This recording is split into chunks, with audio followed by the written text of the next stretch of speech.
বন্ধুরা, হাওড়ার আন্দুলের কেবিন ধারে আমি একটু দাঁড়িয়েছিলাম, তো রেল পার হতে পারছিলাম না, কারণ একটা ট্রেন যাচ্ছিল, তাই জন্য রেল লাইন বন্ধ ছিল। তো বন্ধুরা একটু দাঁড়িয়ে ভিডিও করলাম। দেখুন এখানে আমাদের আন্দুলের কেবিন ধারে এটা স্থানটি। তো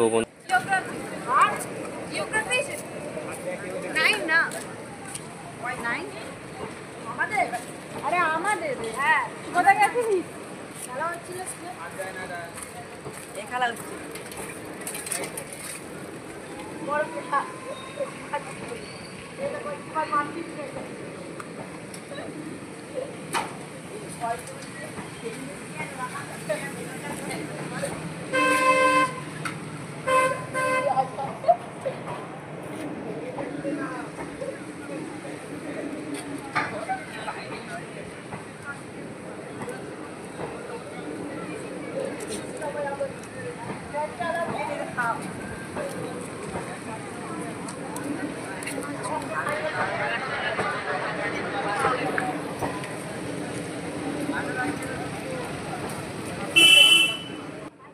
তো বন্ধুরা এবার আমি চলে যাব। তো বন্ধুরা আমার ভিডিওটি কেমন লাগলো আমাকে কমেন্ট করে জানাবেন।